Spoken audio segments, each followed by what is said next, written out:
As-tu déjà dit quelque chose que tu aurais aimé pouvoir effacer par la suite? Peut-être quelque chose qui semblait inoffensif sur le moment, mais qui t'a laissé un goût amer après coup. Et si je te disais qu'il y a certaines phrases que les personnes les plus sages et perspicaces évitent à tout prix? Des phrases qui, bien qu'elles paraissent triviales, révèlent beaucoup de notre mentalité et de notre manière d'affronter la vie. Aujourd'hui, je veux partager avec toi 13 choses qu'une personne intelligente ne dit jamais. Et pas seulement ça, je vais t'expliquer pourquoi les éviter peut être essentiel pour améliorer ta vie personnelle et professionnelle. À la fin de cette vidéo, tu auras des outils pratiques et des connaissances que tu pourras appliquer immédiatement pour transformer ta façon de penser et de parler. Et ne t'inquiète pas, ce ne sera pas un cours de philosophie ennuyeux. Nous allons nous amuser tout en découvrant ensemble ces pièges verbaux, avec une touche d'humour et beaucoup de réflexion. Alors, si tu es prêt à élever ton intelligence et ta sagesse à un nouveau niveau, reste avec moi. Je ne peux pas le faire. T'es-tu déjà retrouvé face à un défi qui semble insurmontable et ta première réaction est de dire « je ne peux pas le faire ». Cette phrase est l'une des plus limitantes que nous puissions nous dire. Dès que nous la disons, nous conditionnons notre esprit à accepter la défaite avant même d'avoir essayé. Mais une personne intelligente sait que la clé n'est pas la capacité, mais la volonté d'essayer. Thomas Edison, l'inventeur de l'ampoule électrique, est célèbre pour avoir dit « Je n'ai pas échoué, j'ai simplement trouvé 10 000 façons qui ne fonctionnent pas ». Pour Edison, chaque échec n'était pas une raison d'abandonner, mais une leçon apprise. Son histoire nous enseigne que ce qui importe, ce n'est pas le nombre de fois où l'on échoue, mais comment nous utilisons ces échecs pour nous rapprocher de notre objectif. Scientifiquement, cet état d'esprit est connu sous le nom de mentalité de croissance. La psychologue Carol Dweck a largement étudié comment les personnes qui croient que leurs compétences peuvent s'améliorer avec l'effort ont tendance à surpasser celles qui pensent que leurs capacités sont fixes. Dire « je ne peux pas » est une façon de renforcer une mentalité fixe qui te limite. La prochaine fois que tu es face à un défi, au lieu de dire « je ne peux pas », essaie de reformuler cela en disant « je ne sais pas encore comment le faire ». Ce simple changement ouvre la porte à la possibilité et te prépare mentalement à chercher des solutions plutôt qu'à abandonner. Souviens-toi que chaque fois que tu te dis « je ne peux pas », tu choisis un chemin de résignation plutôt qu'un chemin de croissance. Je le savais déjà. Dire « je le savais déjà » peut sembler être une réponse inoffensive, mais c'est l'une des phrases qui peut le plus freiner notre croissance personnelle et professionnelle. Quand tu dis « je le savais déjà », tu fermes la porte à l'apprentissage et tu montres une attitude d'autosuffisance qui peut être préjudiciable. Cette phrase implique que tu n'as plus rien à apprendre sur le sujet, ce qui est rarement vrai. Imagine que tu es en réunion et que quelqu'un présente une idée que tu connais déjà. Au lieu de dire « je le savais déjà », une personne intelligente écoute attentivement. Pourquoi? Parce que même si tu connais le sujet, il y a toujours quelque chose de nouveau à apprendre. Que ce soit une approche différente, une application innovante ou une nuance que tu n'avais pas considérée auparavant. Marc Aurèle, l'empereur romain et l'un des plus grands philosophes stoïciens, disait « Tout ce que nous entendons est une opinion, pas un fait. Tout ce que nous voyons est une perspective, pas la vérité. » Cette citation nous rappelle que chaque fois que quelqu'un partage ses connaissances, il offre une nouvelle perspective et refuser de l'écouter est une occasion de croissance perdue. De plus, d'un point de vue social, dire « je le savais déjà » peut être perçu comme méprisant ou arrogant. Cela peut fermer la communication et donner l'impression aux autres que tu ne valorises pas leur contribution. Une meilleure réponse serait « c'est intéressant, je ne l'avais jamais vu de cette manière » ou « merci de me le rappeler ». Ces réponses maintiennent non seulement la conversation ouverte, mais elles démontrent également humilité et volonté d'apprendre. En résumé, évite de dire « je le savais déjà ». À la place, adopte une attitude de curiosité continue. Comme disait Socrate, tout ce que je sais, c'est que je ne sais rien. Cet état d'esprit ne te rendra pas seulement plus sage, mais t'ouvrira également à de nouvelles opportunités d'apprentissage et de croissance. Ce n'est pas juste. T'es-tu déjà retrouvé dans une situation où tu te sens traité injustement et ta réaction automatique est de dire « ce n'est pas juste ». C'est une phrase que nous avons probablement tous dite à un moment donné, mais qu'une personne intelligente sait qu'il vaut mieux éviter. Le monde n'est pas toujours juste, et bien qu'il soit naturel de ressentir de la frustration face à l'injustice, rester coincé dans cette plainte ne nous mène nulle part.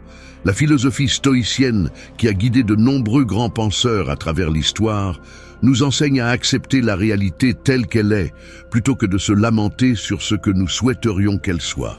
Sénèque, l'un des principaux représentants du stoïcisme, disait « Le destin guide celui qui l'accepte, mais traîne celui qui le rejette. » Plutôt que de t'énerver contre ce que tu considères comme injuste, une personne sage cherche à s'adapter et à tirer le meilleur parti de la situation.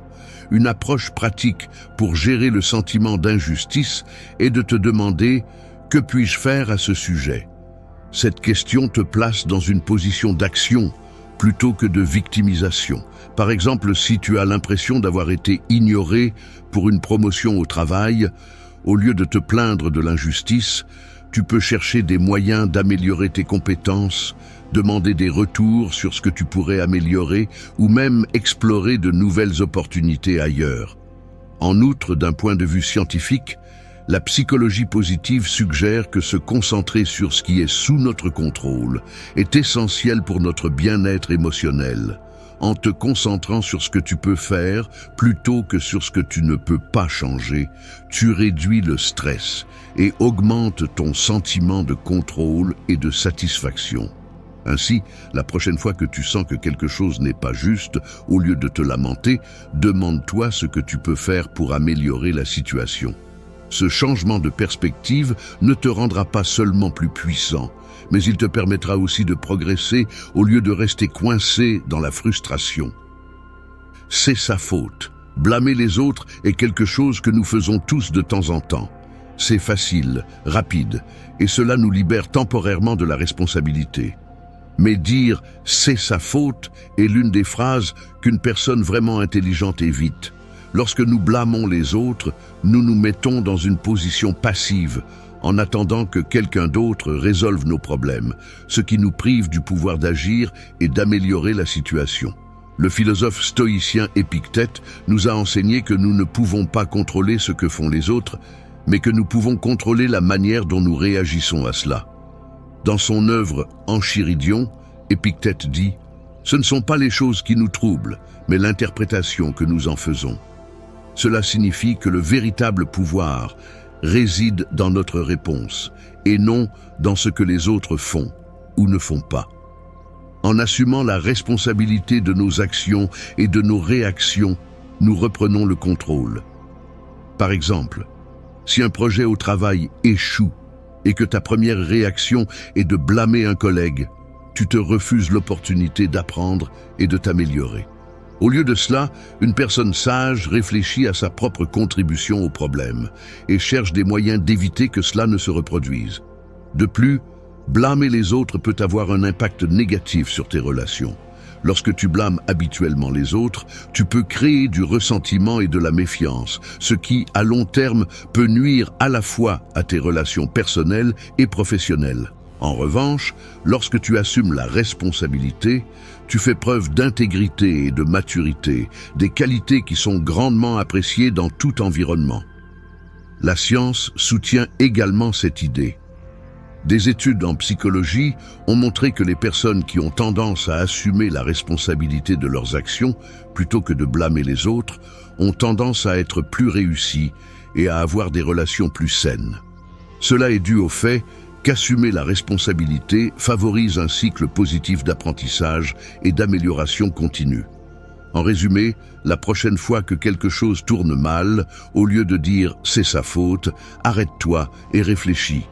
Qu'aurais-je pu faire différemment ? Ce petit changement dans ton approche peut avoir un grand impact sur ta vie, te rendant plus fort, plus sage et plus en contrôle de ton destin. Je n'ai pas le temps. Qui n'a pas utilisé l'excuse « je n'ai pas le temps ». C'est l'une des phrases les plus courantes dans notre vocabulaire quotidien, surtout dans un monde où nous sommes toujours occupés, courant d'une tâche à l'autre. Mais une personne intelligente sait que « je n'ai pas le temps » est simplement une manière élégante de dire « ce n'est pas une priorité pour moi ». La vérité, c'est que nous avons tous les mêmes 24 heures dans une journée. Ce qui différencie les personnes qui réussissent des autres, ce n'est pas la quantité de temps qu'elles ont, mais la façon dont elles le gèrent. Stephen Covey, dans son célèbre livre « Les 7 habitudes des gens très efficaces », parle de l'importance de distinguer ce qui est urgent de ce qui est important. Souvent, nous remplissons notre temps avec des tâches urgentes qui ne sont pas vraiment importantes, tout en négligeant ce qui compte vraiment.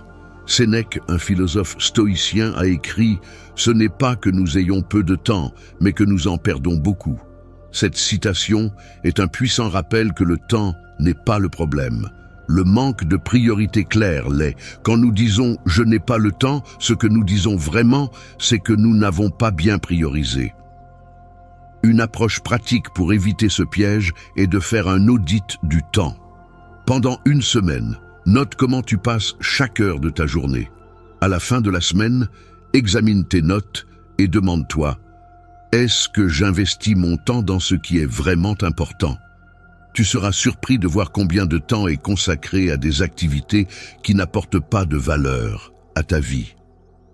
En outre, la science a montré que la perception du temps peut être influencée par notre état d'esprit.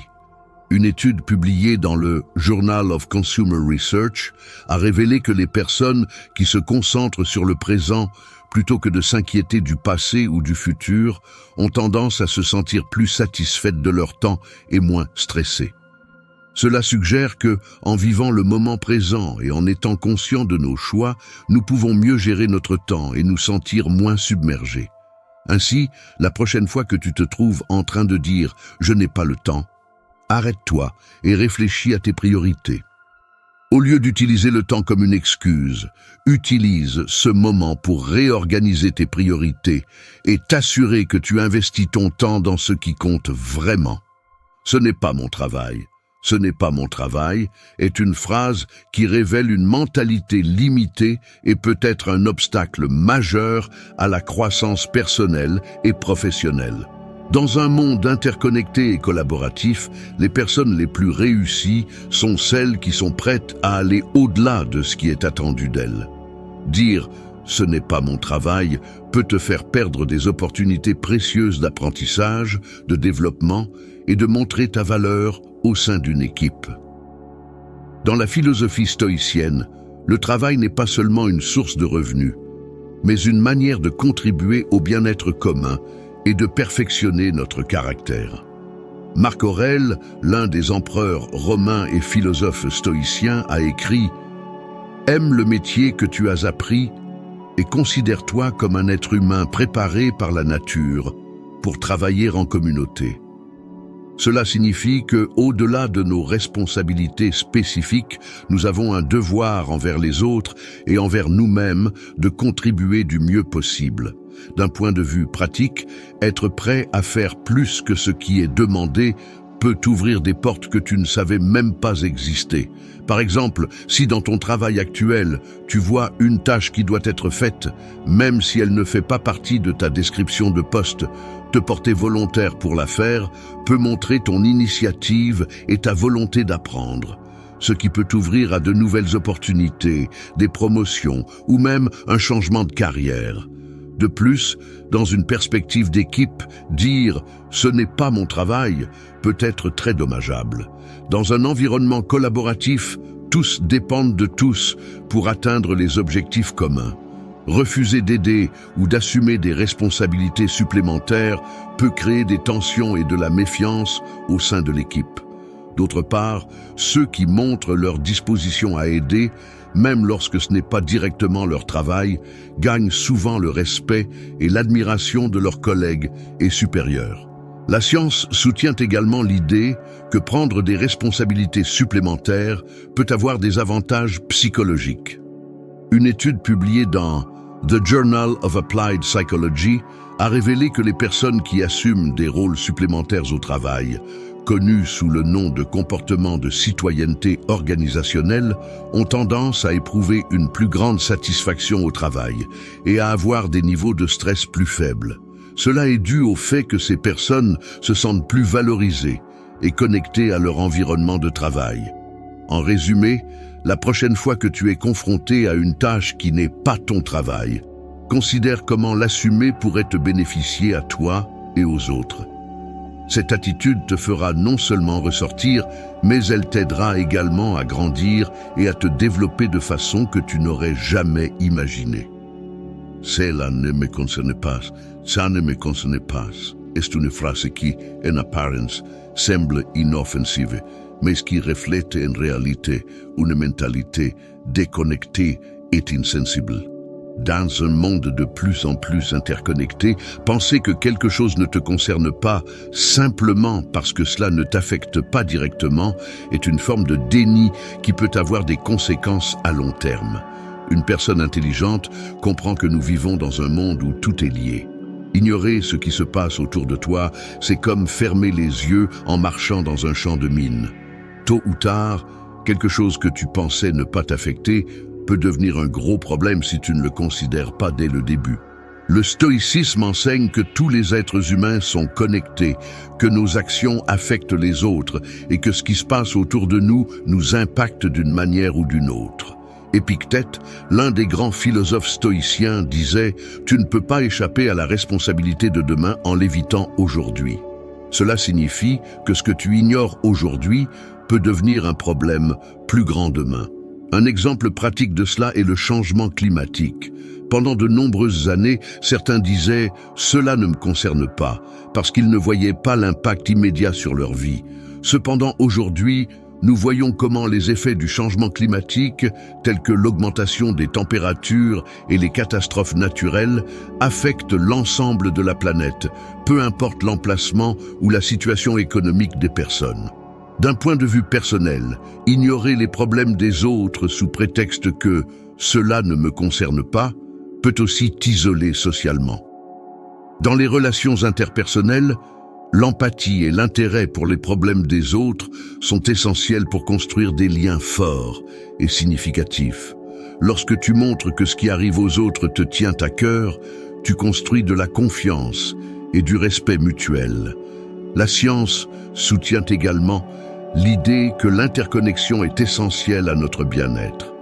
Des recherches en psychologie sociale ont montré que les personnes qui se sentent connectées aux autres et qui se soucient de ce qui se passe autour d'elles ont tendance à être plus heureuses et en meilleure santé. Cela est dû au fait que le soutien mutuel et la coopération sont essentiels à la satisfaction et au bien-être à long terme. En résumé, la prochaine fois que tu penses que quelque chose ne te concerne pas, réfléchis aux connexions et aux conséquences potentielles à long terme. Adopter une mentalité de connexion et d'interdépendance ne te rendra pas seulement plus conscient de ton environnement, mais renforcera également tes relations et te permettra d'être un agent de changement positif dans le monde. Je m'ennuie est une phrase qui révèle un manque de curiosité et de disposition à profiter du moment présent. Pour un esprit vraiment intelligent, l'ennui n'existe pas, car il y a toujours quelque chose de nouveau à apprendre, à explorer ou à réfléchir. Dire « je m'ennuie » est un signe que tu n'utilises pas ton temps ou tes ressources de manière efficace. Le philosophe stoïcien Épictète enseignait que nous devons trouver de l'intérêt et de la valeur dans les choses les plus simples et quotidiennes.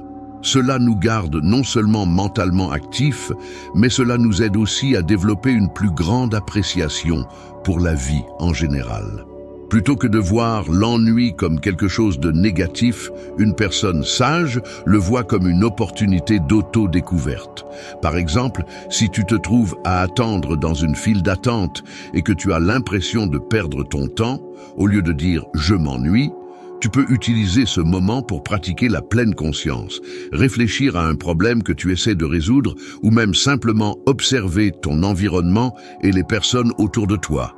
Chaque moment est une opportunité pour apprendre quelque chose de nouveau ou pour profiter d'une petite pause dans la vie trépidante de tous les jours. D'un point de vue scientifique, la neuroscience a démontré que l'ennui peut être un puissant stimulant pour la créativité. Une étude publiée dans la revue Academy of Management Discoveries a révélé que les personnes qui éprouvent de l'ennui avant une tâche créative ont tendance à générer plus d'idées originales que celles qui ne ressentent pas d'ennui. Cela est dû au fait que l'ennui peut pousser notre esprit à rechercher de nouvelles formes de stimulation et, dans ce processus, générer des idées créatives. De plus, la science du flow, un état de concentration profonde où nous perdons la notion du temps, nous enseigne que l'ennui est souvent le résultat du manque de défi ou d'engagement dans une tâche. Pour combattre l'ennui, recherche des activités qui te défient et qui nécessitent toute ton attention. Cela ne te permettra pas seulement d'éviter de t'ennuyer, mais cela t'aidera aussi à améliorer tes compétences et à profiter davantage de ce que tu fais. Ainsi, la prochaine fois que tu te sens ennuyé, au lieu de te laisser emporter par ce sentiment, utilise ce moment comme une opportunité de découvrir quelque chose de nouveau ou de te plonger dans une activité qui t'intéresse vraiment.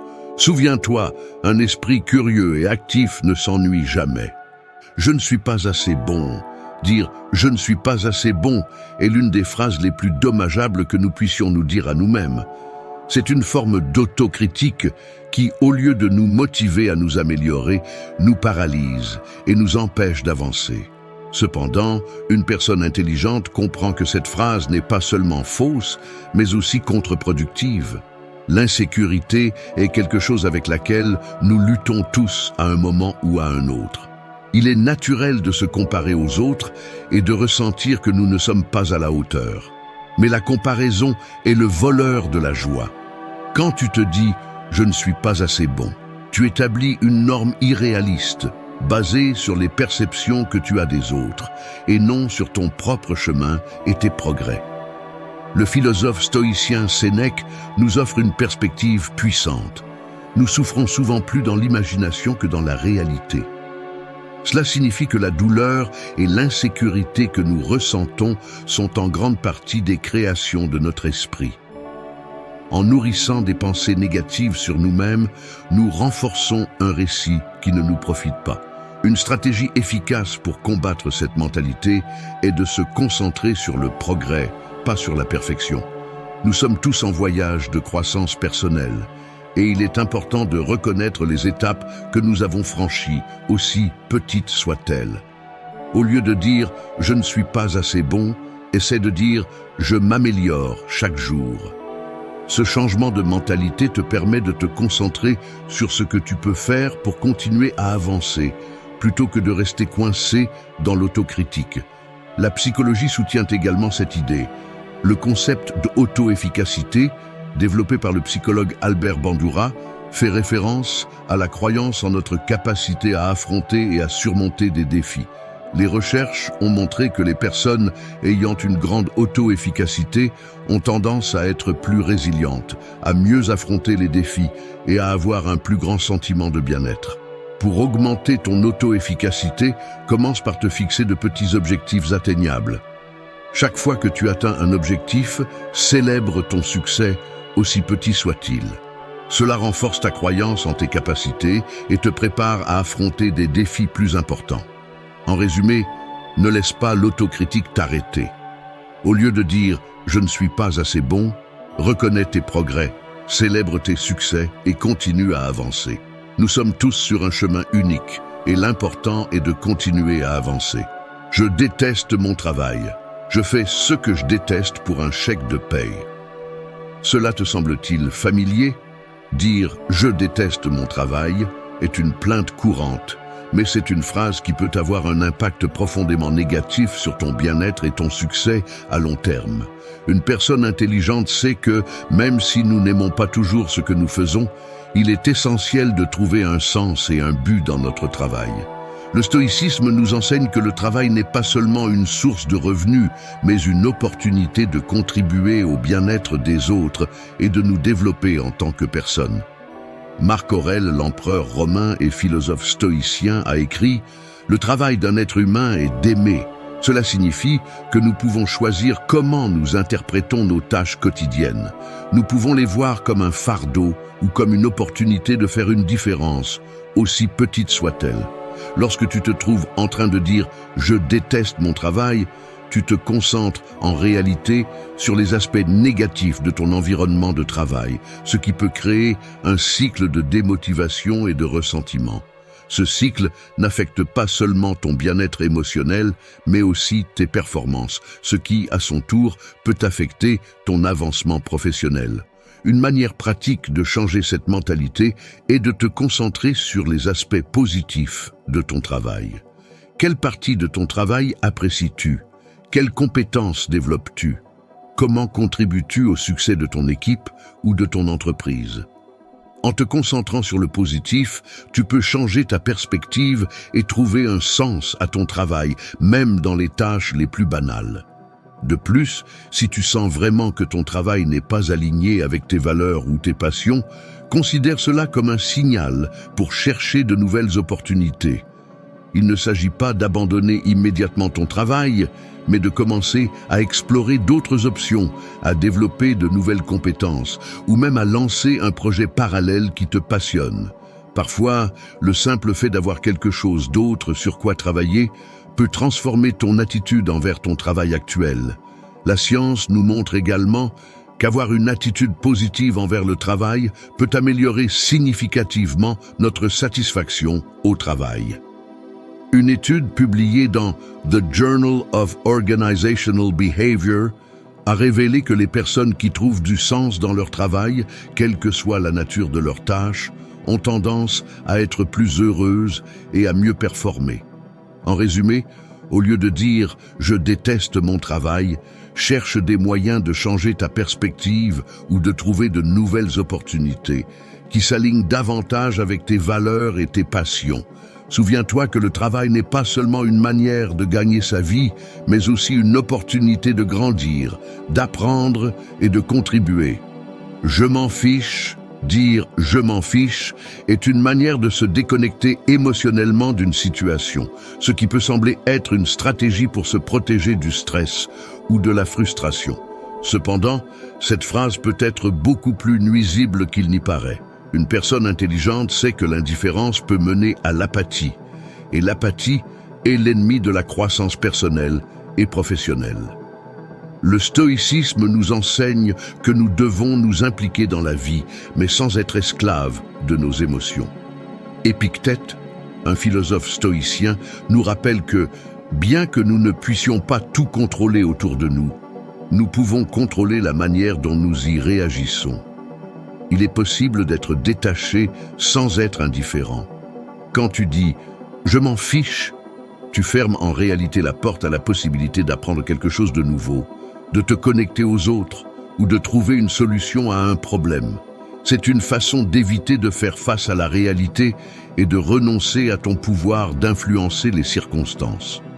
Par exemple, dans le contexte du travail, si un projet ne se déroule pas comme prévu et que ta réponse est « je m'en fiche », tu abandonnes ta responsabilité et limites ta capacité à améliorer la situation. Au lieu de cela, une personne intelligente aborderait la situation avec une attitude de curiosité et de recherche de solutions en se demandant « que puis-je faire pour changer cela ?» En outre, la science du comportement humain nous dit que la déconnexion émotionnelle peut mener à l'isolement et à une diminution de la qualité de nos relations. Des recherches en psychologie ont montré que les personnes qui s'impliquent émotionnellement dans leurs activités et leurs relations ont tendance à être plus heureuses, plus en santé et plus réussies. L'empathie et l'engagement sont essentiels pour construire des relations solides et significatives. En résumé, la prochaine fois que tu te sens tenté de dire « je m'en fiche », prends un moment pour réfléchir à ce que tu ressens vraiment et pourquoi.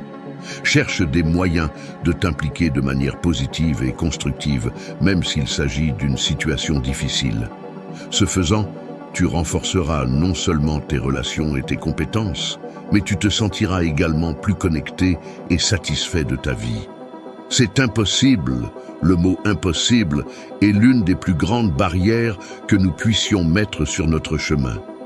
Quand nous disons « c'est impossible », nous fermons la porte à la créativité, à l'innovation et à la croissance. Cependant, une personne intelligente sait que l'impossible est souvent simplement ce qui n'a pas été essayé. Nelson Mandela, un homme qui a surmonté d'innombrables obstacles dans sa vie, a dit un jour « Cela semble toujours impossible jusqu'à ce que ce soit fait ». Cette citation résume l'idée que beaucoup des barrières que nous rencontrons sont plus mentales que réelles. En qualifiant quelque chose d'impossible, nous renonçons avant même d'avoir essayé, ce qui nous empêche de découvrir ce dont nous sommes vraiment capables. L'histoire est pleine d'exemples de personnes qui ont accompli ce que d'autres considéraient comme impossible. Pense aux frères Wright, qui ont été ridiculisés pour leur rêve de voler, ou à Roger Bannister, qui a brisé la barrière des 4 minutes au mile lorsque les médecins disaient que c'était physiologiquement impossible. Ces exemples montrent que le mot « impossible » reflète souvent plus nos limitations mentales que la réalité. D'un point de vue pratique, lorsque tu es confronté à quelque chose qui semble impossible, au lieu d'abandonner, demande-toi « Que puis-je faire pour essayer ?» Il se peut que tu n'atteignes pas immédiatement l'objectif, mais chaque tentative te rapprochera un peu plus de la réalisation de celui-ci. De plus, en essayant, tu peux découvrir de nouvelles compétences, connaissances ou stratégies que tu n'aurais pas connues autrement. La psychologie soutient également cette idée. Le concept de résilience fait référence à la capacité à surmonter les obstacles et à se remettre des échecs. Les recherches dans ce domaine ont montré que les personnes qui croient en leur capacité à surmonter les défis, même ceux qui semblent impossibles, ont tendance à être plus réussies et plus heureuses. Cette mentalité te permet non seulement de surmonter les défis, mais elle t'aide aussi à les voir comme des opportunités de grandir et d'apprendre. En résumé, au lieu de dire « c'est impossible », adopte une mentalité de possibilité. Souviens-toi que l'impossible le reste jusqu'à ce que quelqu'un le rende possible. En t'ouvrant à la possibilité, tu ne remettras pas seulement en question tes propres limites, mais tu inspireras également les autres à faire de même. Je suis trop vieux, jeune pour ça. Je suis trop vieux pour apprendre quelque chose de nouveau. Ou je suis trop jeune pour comprendre cela. Ces phrases reflètent une croyance limitante qui peut nous empêcher de saisir des opportunités et de grandir. Cependant, une personne intelligente sait que l'âge n'est qu'un chiffre et qu'il est toujours le bon moment pour apprendre, changer et grandir. Le concept de neuroplasticité, qui a été largement étudié par la neuroscience, nous dit que le cerveau a la capacité de changer et de s'adapter tout au long de la vie.